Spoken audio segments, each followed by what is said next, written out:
Trigger warning! If you can't stand hot takes of a person on the internet disagreeing with you about anime, you might want to get the frick out of here! I'm gonna try to explain my opinion in as much concise detail as efficiently convinced you that I am once again completely right. There's gonna be like facts and thesis and a supporting argument and stuff.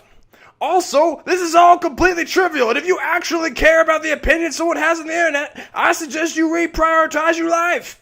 I'm only doing this because I have serious mental issues that are slowly destroying every facet of my existence.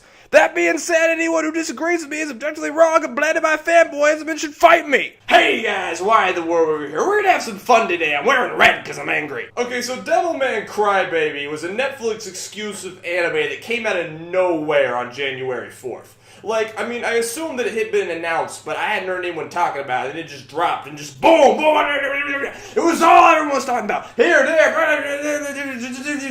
constant, in and out, ding, ding, ding, ding, cheerleader, show on the bum bang. People went ballistic. People were talking about this thing everywhere. See, Devilman Crybaby is a reboot of Devilman, which is old. Like old, like OG gangsta old, like 1972 Go Nagai old. It's one of those anime and manga classics that has been adapted into a bajillion OVAs and everyone pretends to have seen it and loves it even though like nobody has. So big property, everybody went nuts. On top of that, this anime was directed by Masaaki Yuasa, who is the golden boy of every proper and respectable anime hipster, and has made a bunch of shows that are on like the 100+ list of anime I need to watch, and I acknowledge it's kind of a black mark on my anime cred that I haven't seen one of them. I'll get to it, I promise, but that really isn't important to this video. And so this thing drops out of nowhere and everyone is hyping it up. People are like, the best anime in 2018 has already come out. Oh my gosh, this is so cool and it's sexy and violent and this is what old anime is. This is back to the basics. This is the good stuff. This is art. And I was like, I ain't got anything better to do. Let's just go and watch it. And I watched it. And at first I liked it. But by the end I realized it is a stinking pile of garbage. Alright, so Devilman Crybaby has two main problems. Number one, absolute tonal chaos. And number two, some of the worst pacing I've ever seen. It has a bunch of smaller issues that we will get to over the course of this video, but those two combined, this just nasty mess that absolutely destroys basic enjoyment and appreciation of the series on almost every level, as I will demonstrate later. Again, if you're incredulous at this title, I promise, I'm going to back up everything I say. So the original Devilman anime ran from 1972 to 73, and it was 39 episodes long. The original manga was 5 volumes long.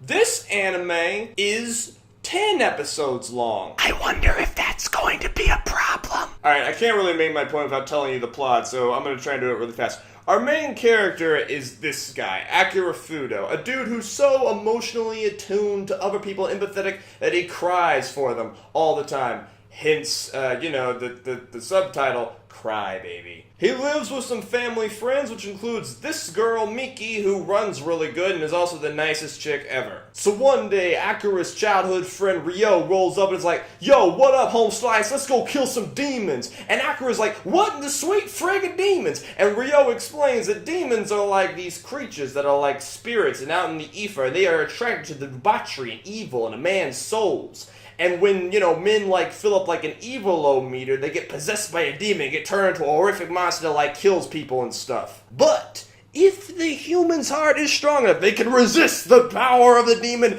and they can take it over and use that demon's power as their own, becoming both devil and man. A devil man, if you will. And that is what happens to Akira after Ryo and Akira go to like this drug-fueled demon orgy. The next morning, Akira's body has transformed. He's now a big, strong, cool boy with good looks, and he's got all these girls fawning over him, and it's nice. And now he can transform from his cool boy look to his full, powerful Devilman form. So the next few episodes play out like a generic transforming hero monster of the week show, reminding us that this property helped define what a transforming hero show even was. Bad people are greedy or malicious or whatever, and that causes them to turn into demons, and then Akira has to fight them, but he wants them to fight back and become Devilmen, and he really believes the power inside people's hearts, but they usually let him down. And all this time, Miki's family is nice and cute, and they're just generic and cool, and there's some gang rap boys around and a few side plots about higher level Devilman and some powerful demons that want to stop Devilman, but none of that really matters for now. Around the half point of the show, Ryo, who is like the intel gadget boy, tells Akira,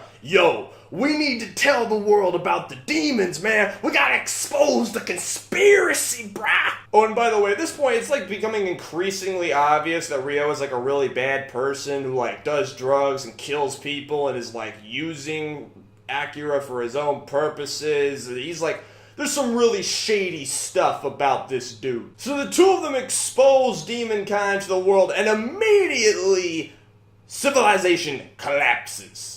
I'm not kidding. The next episode, there are literally buildings on fire and people killing other people in the streets because they suspect them of demons, and just civilization is just going to the dogs, or the demons, if you will. And maybe the actual evil isn't the demons, but the fear inside men's hearts, and that's deep, right? Miki's family all died brutally because they're good people and we need to feel bad, and people are shooting at Devilman even though he doesn't want to fight back, and then Miki's gonna attack it. No, wait! There are gang boys defending Miki! Countries are going to war with each other, nukes are getting launched, armies of demons are gathering, the world is literally going to hell in a handbasket. God starts nuking the demons, and Devilman is really sad, and he goes up to this crowd, he makes this grand speech to this angry mob about how maybe stoning random people to death is a bad thing, and he is successful for a little bit. Meanwhile, Miki's making this big speech up on the internet about how, human beings can choose peace, and if we all just laid down our weapons and chose not to fight, everything would be great, and humans and Devilmen could coexist peacefully, and there's people defending her from an angry mob, and Akira's running to get her, and he gets there just in time to see her dismembered corpse lofted up on pikes.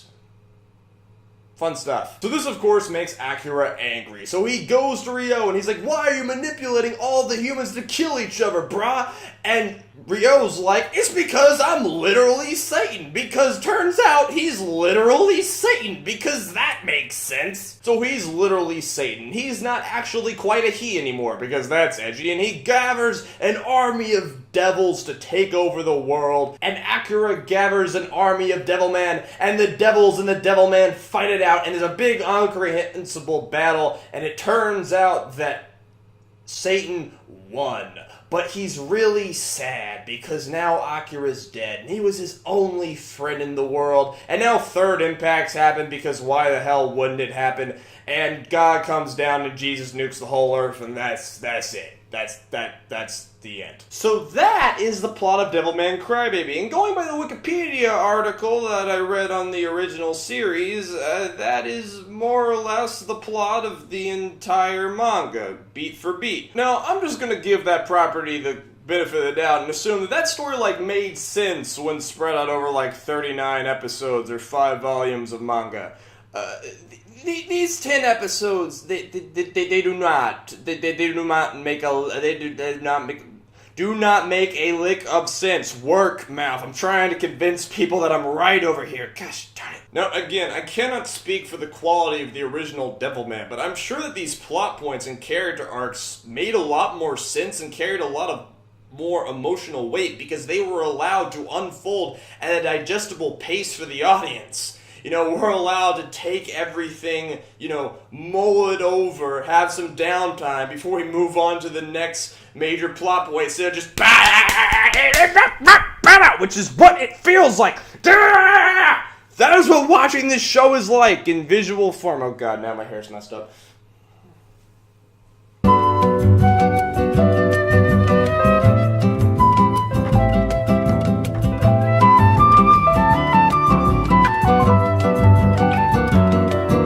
Already a fan of Devilman who's familiar with the plot inside out, I'm sure that this felt like kind of a best hit series But if you're a new viewer seduced by the idea of a hard reboot, which this is, and which this is branding itself as, you're gonna find this show and these events completely impossible to care about because it's just delivered in an incomprehensible fashion. You're gonna be lost and confused, wondering what the point of all of these events were. When you try and jam the events of 5 volumes of manga into 3.5 hours of television and try and hit literally every single plot point and play lip service to literally every single event, it's just not gonna work, bro.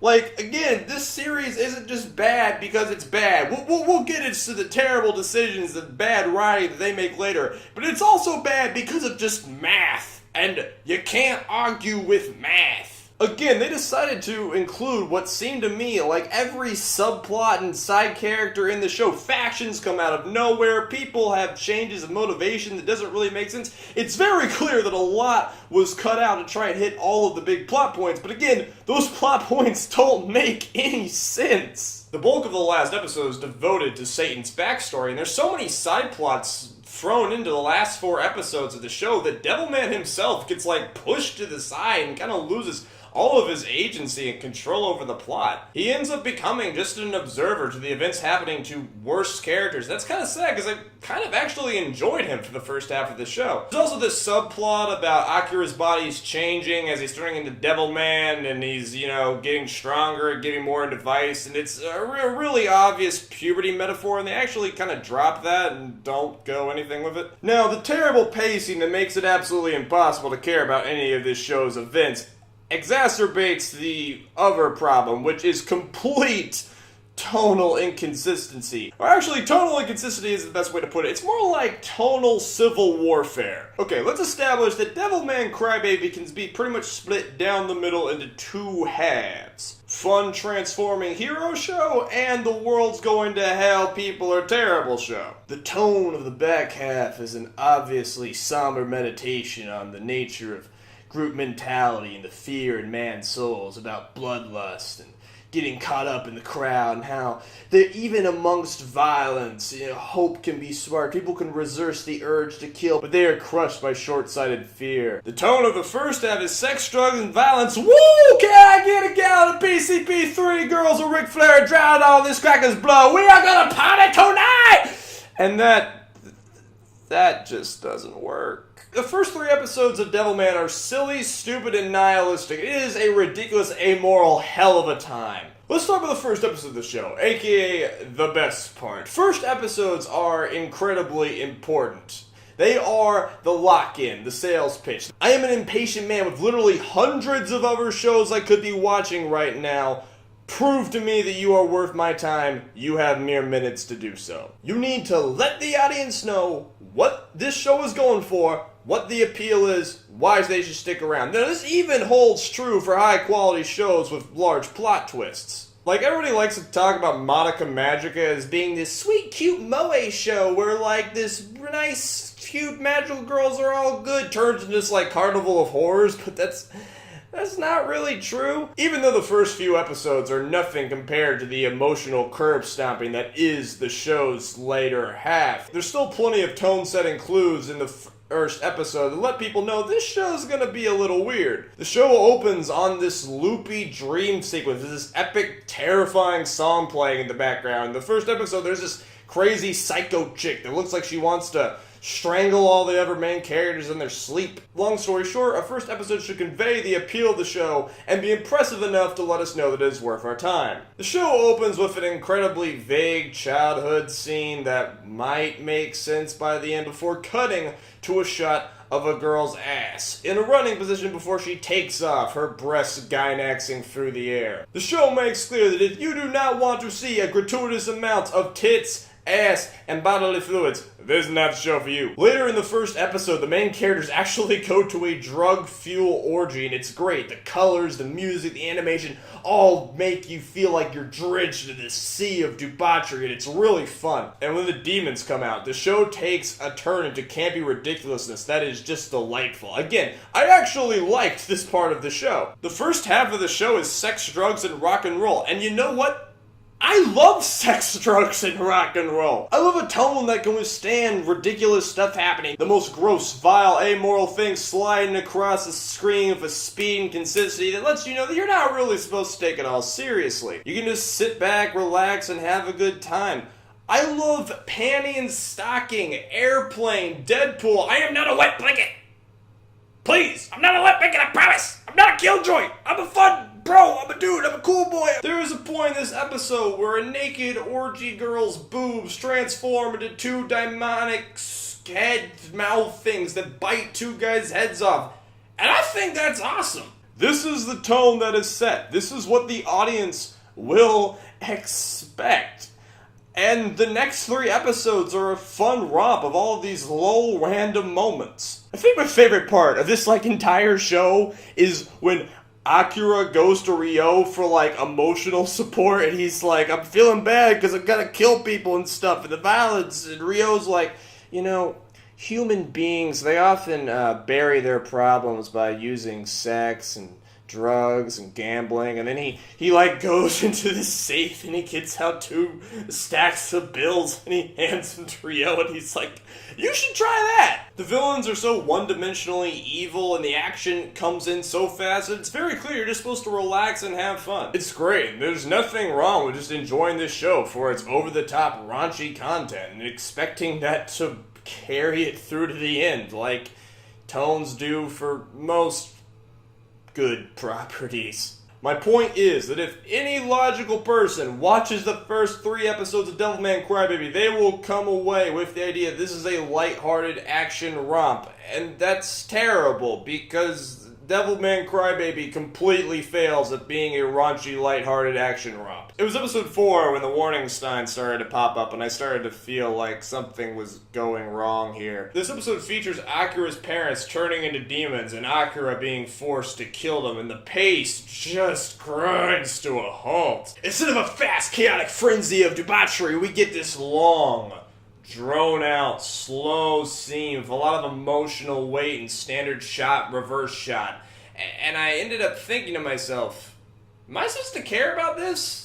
Because, why should I care about this? Akira's parents have only been mentioned in passing before this. They haven't been on screen before this episode. Am I supposed to feel bad for them? I haven't seen them do anything. I have no emotional connection to them. They carry no literary weight. I have 0 connection to them, and now I'm supposed to feel bad all of a sudden for them screaming in agony and begging to be killed? I mean, I feel a little bad because of just the action, but not enough to make it actually good. I might care because I care about Akira. At this point, I'm kind of enjoying him, but it's only been 4 episodes, and he's already being asked to kill his parents. That's some pretty hardcore stuff. Don't you think that's a little harsh? And it is harsh. It's a lot harsh. In fact, it's a complete and total flip-flop in tone. It makes it so incredulous that it's just impossible to care. And what's worse, the next episode we're back to the same wacky hijinks with this demon lady literally trying to fuck Devilman to death. And it was great and stupid and fun, but there's this little itch in the back of my head, this little nagging sensation that maybe things this is just not gonna go well. That this show is gonna spiral down to just being really bad. And episode 7 came, and it did. And don't get me wrong, episode 6 is pretty lackluster, but episode 7 is when this show just goes to the dogs. Episode 7 is where any hope of Devilman just being a fun, cool show gets thrown out the window in favor of a horrific tragedy and a sobering look at the fear in man's souls and the barbarous state lying at the heart of humanity. And just like last time, there is nothing inherently wrong with this tone and theme. If handled well, it can be excellent. It's just handled terribly. And again, it is a complete 180 from where we originally started. And even if either of these aspects were handled well, they just ruin each other. Now, listen, I'm not saying that you can't be silly and extremely deep and emotionally effective. I'm a massive fan of Kill La Kill and Gurren Lagann. This can happen. It's just that 1, those shows had both aspects from the beginning, and 2, they're just infinitely better made in ways that would take an entire other video to explain. Now, I'll admit that tragedies aren't my personal favorite form of literature. I like things that turn out well. I'm a sucker for happy endings, what can I say? But I do enjoy them when they're done well. Likewise, I'm not going to stand here and tell you that art should always make us feel good. The point of art is to showcase the breadth of the human experience, and I love shows like Black Mirror and Breaking Bad and House of Cards, Game of Thrones, Neon Genesis Evangelion that explore the darker side of humanity, but those shows do it with a level of competence and mastery that Devilman Crybaby could not even dream of. Alright, both the tragedy and the message here are done terribly, so I'm gonna have to tackle them independently. Let's start with the tragedy part. The main problem here is that Devilman Crybaby thinks that the point of tragedy is to make you feel bad. That is incorrect. A tragedy is simply a story where a character's arc does not end favorably. The entertainment value of a tragedy lies in the tone and emotional payoff leading up to and of that outcome. Tragedies work because completing a character arc in a positive way is not the only way to satisfy an audience. If a character or story meets a tragic end in a way that is metaphorically resonant, emotionally satisfying, really empathetic, an emotional roller coaster, or just really fun to watch, that can be incredibly satisfying for an audience. Let's talk about anime's most famous tragedy at the moment. Fate Zero. The point of the tragic elements in Fate Zero is to expose the hypocrisy of the characters, to challenge their moral absolutes, to push them to more dramatic outcomes, to keep the story unpredictable, and to reinforce the show's greater point of, the pointlessness of existence and how we should all embrace nihilism. And again, the point of Devilman Crybaby's tragic elements are to make you feel bad. It does this by employing the absolute worst trope of the tragedy genre, lambs to the slaughter. Lambs to the slaughter are what I like to call characters that are written into the story simply so they can be killed off to make the audience feel bad. Mickey's family all get a significant amount of screen time per episode, and they're used to dump exposition and also give us a counterpoint to Akira's new Devilman life. The parents are boringly generic, and the kid's kind of annoying, but in a cute way.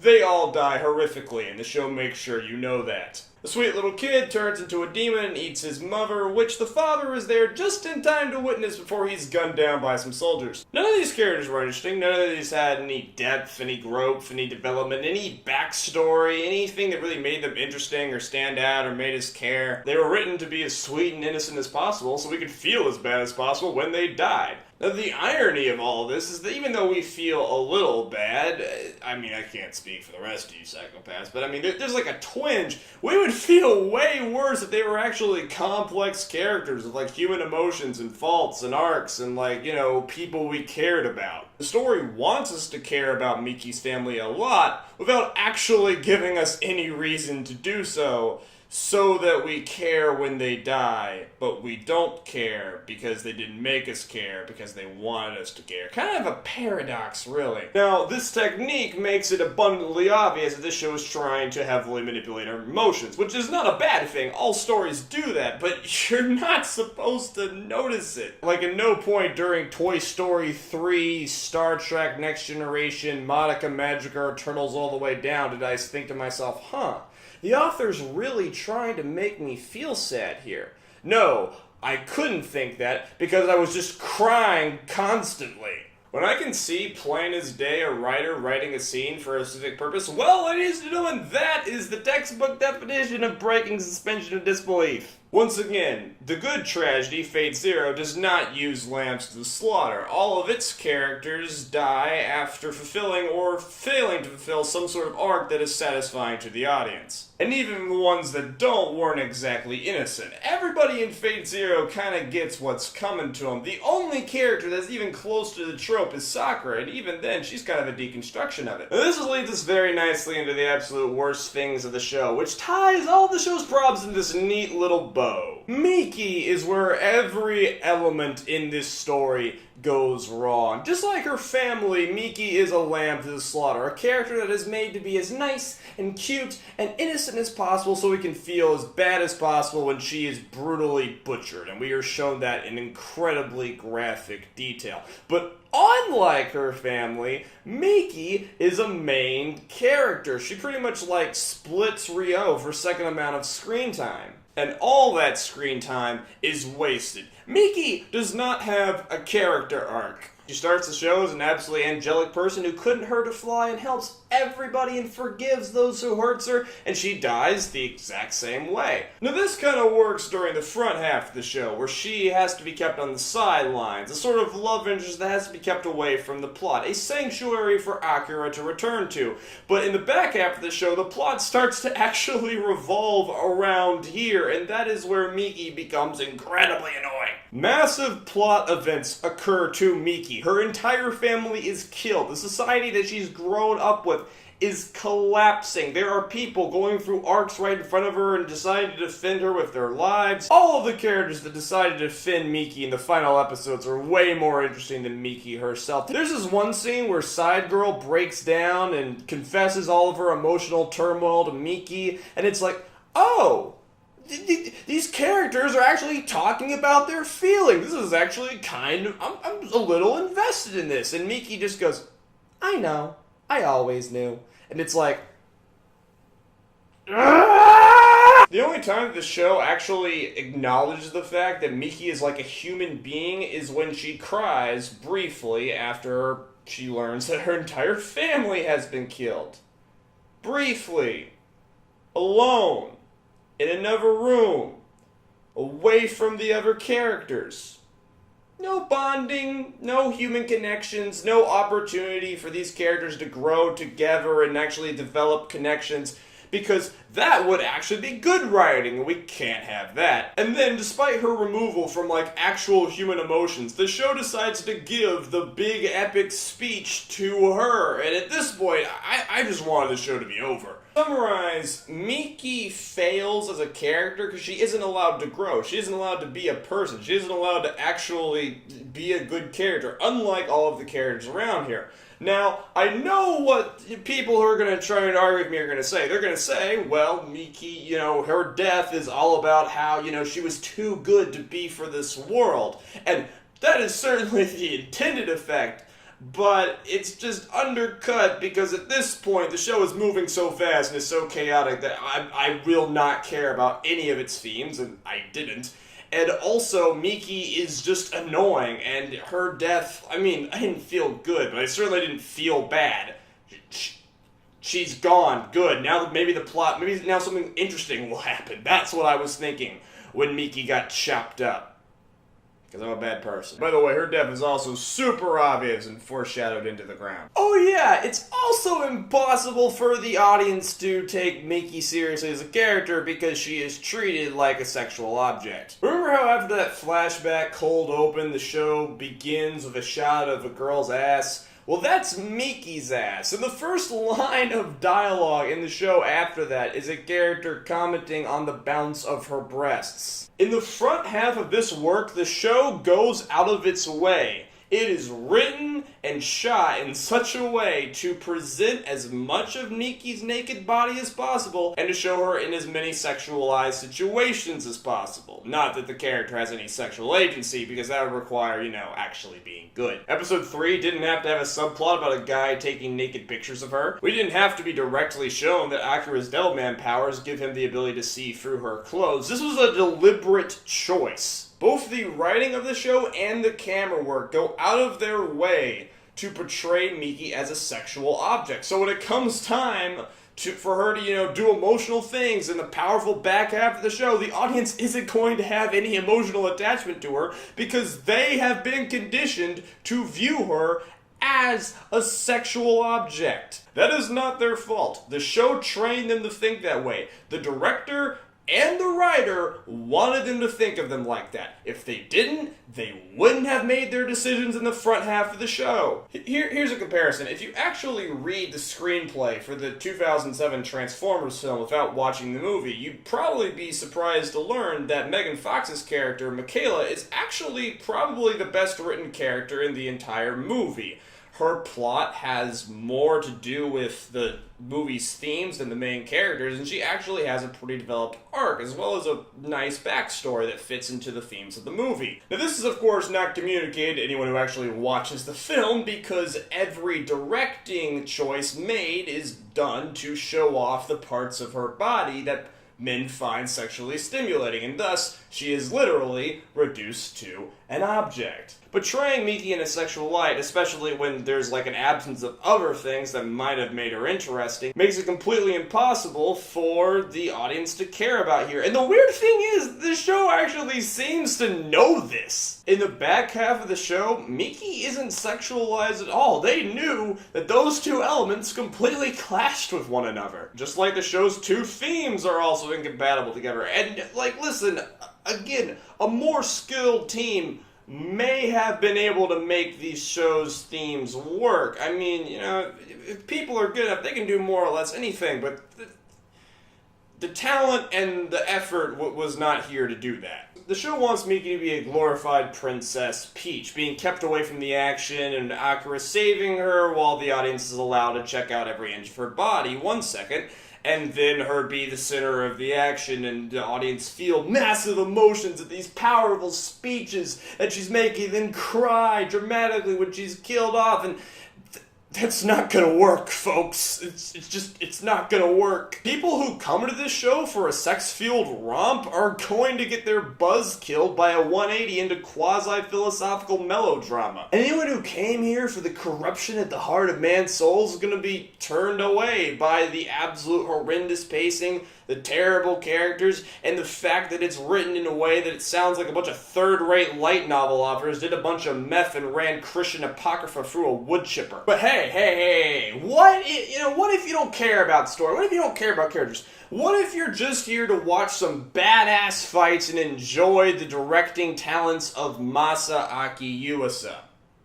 Well, then you're going to be disappointed too. Now, don't get me wrong, there are plenty of interesting visual elements contained in this show, but they are not enough to save it, not by far. There's plenty of really sick cuts here and there, but the fight animation on the whole is pretty lackluster, mostly because I just can't tell what's going on. Yuasa's visual technique is obviously to have a bunch of simplified character designs and backgrounds which lend themselves to fluid animation. This works best in the first episode of the show, where the simple designs are being torn apart and transforming into demons with nauseating fluidity as the show devolves into this demonic nightmare. But the fights themselves lack a lot of weight and impact. Even though there's like limbs being torn off and yellow blood going everywhere, it doesn't really feel like it's actually happening. That breaks immersion. The final fight of the show is the absolute worst one, where all of this tension builds up to this massive cluster frack where just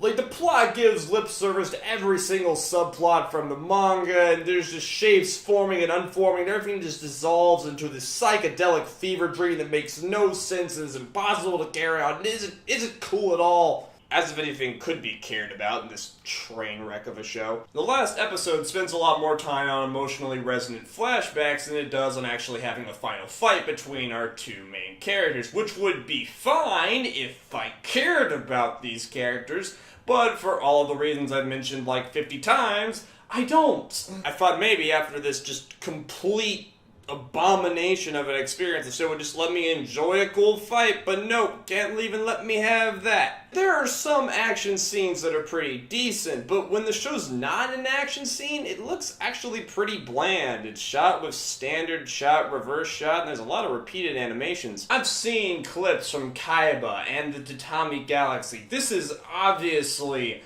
not a good representation of Yuasa's style, and considering the writing, I don't really blame him for how terrible this show turned out. I'd be lying if I said that Devilman Crybaby didn't have any good elements. This show is easy to love if you see a trailer or hear a song or learn about its legacy, but I believe that if you actually watch this show, that it is intellectually impossible to notice how all of its elements either just destroy each other or are kind of flaccid and aren't good enough to save the show. Here's a final comparison that might help get my point across. Devilman Crybaby is the Batman v Superman of anime.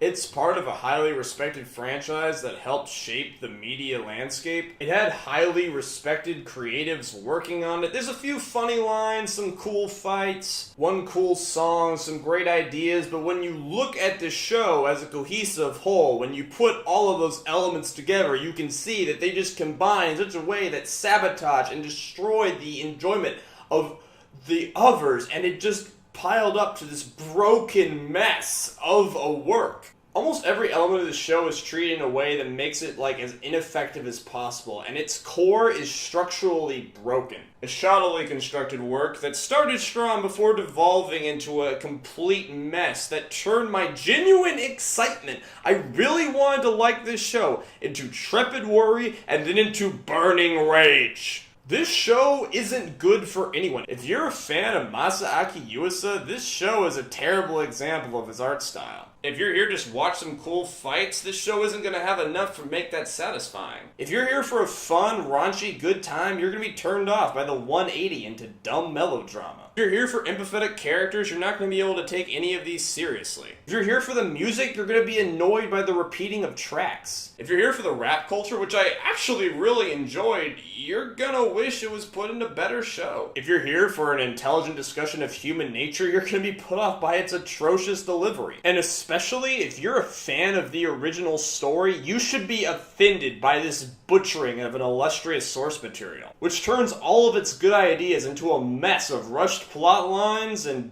terribly executed character arcs. I know when you're starved for content of a franchise, it's really tempting to just lap up anything that you're given, but don't settle for this trash. Demand better. Maybe you had fun with this show. Maybe you liked it. Maybe you don't let cartoons get you riled up, and on all accounts, I envy you. I hope I've adequately explained why I have such a low opinion of this work. Again, I give it a 3 out of 10 because there are some elements here that it legitimately enjoyed. Music, some of that cute rap culture, some decent animation here and there. Again, I'm trying to be fair. If I didn't do a good enough job and you have questions to ask, please ask them in the comment section. That's what it's there for. Despite my vitriol at the start of the video, I don't actually hate anyone for liking this show. I'm a bit peeved at the people on Twitter who made it sound like the greatest thing ever, but I don't want all of the anime community to hate me for this video. I made this not because I was actually that angry, well, partially because I was that angry. That helped to fuel me writing this script in the speed that I did, but I made this because I don't think that this opinion, which I believe is correct, has been really represented by a good enough video, and I wanted to put that out there for hopefully the people like me that share my opinion. And if you share my opinion, 1, thank you. 2, maybe you can show this video to somebody who holds the opposite opinion and trying to ruin their fun, because, you know, that's what we're here for. We're here to ruin people's fun. That's what I really enjoy doing. In fact, I recommend / beg that you share this video with your friends, enemies, and literally just people you see on the street. I need them views. Along with subscribing, liking, following on Twitter, all that jazz. I have been Wyatt the Word Weaver. I hope you had just as much as fun as I did. I'm gonna get to work on the next video. Y'all be good.